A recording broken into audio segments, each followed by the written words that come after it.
Welcome po sa devotional Bible message po ngayon. Welcome din po sa aking pong YouTube channel. Sana po mag-subscribe po kayo at pag-pray din po itong ministeryo na ito na pangangaral po ng salita po ng Diyos, kasi po ay hindi po talaga nagpapasok ngayon sa mga bahay-bahay dahil nga po sa pandemic. Kaya po tinadaan ko na lang po bilang pastor sa pangangaral po ng salita ng Diyos sa YouTube at saka rin po sa Facebook.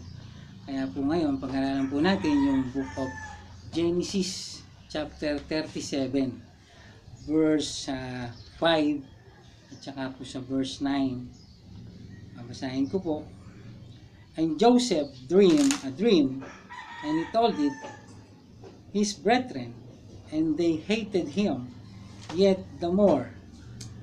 Verse 9. And he dreamed yet another dream, and told it his brethren, and said, Behold, I have dreamed a dream more, and behold, the sun and the moon and the 11 stars made obeisance to me. And he told it to his father and to his brethren. And his father rebuked him, and said unto him, What is this dream that thou hast dreamed? Shall I and thy mother and thy brethren indeed come to bow down ourselves to thee, to the earth? And his brethren envied him, but his father observed the saying. Mga minamahal, ito po yung kasaysayan po ni Joseph, na isa po sa mga anak ni Israel, na ito po ay naging paborito po niya dahil siya po ay mabait at masunurin. At makikita po natin, dumating ang time na ang Panginoon po ay na kay Joseph. Siya po ay nagkaroon ng pangarap, ng dream, na someday siya po ay gagamitin po ng Panginoon, na hindi ito naintindihan ng kanyang mga kapatid at ng kanyang tatay. Imagine niyo po ay pati po ang ito pong stars, 11 stars ay mag-o-obey sa kanya. Ito po ay magluluhod sa kanya.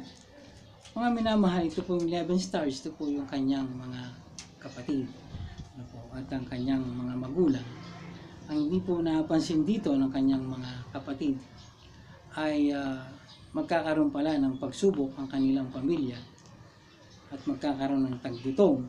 At si Joseph po ang siyang gagamitin po sa kanila upang sila po ay isalba sa pagkagutom.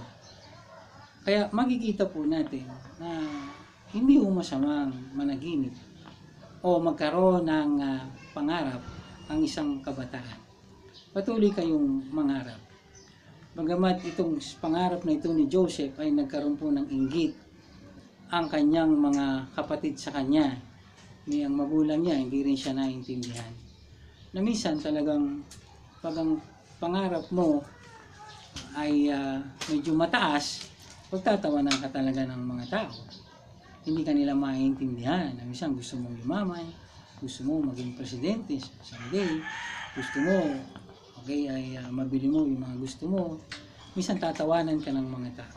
Pero mga minamahal, kung ang iyong pangarap sa iyong pamilya, pangarap mo sa bayan, pangarap mo sa mga mahal mo sa buhay, ay gagawin mo ito para sa kanila, sa kabubuti nila, ay hindi ho ito masama. Huwag natin kainggitan. Huwag tayong gumawa ng hindi maganda sa kanila, o huwag nating hayaan na makontrol kung anong kanilang mga pinapangarap. Na nangyari nga po dito kay Joseph, siya po yung tumulong karoon ng taggutom. Kinuha niya ang kanyang mga kapatid doon sa Egypt, at doon sila namuhay ng maganda.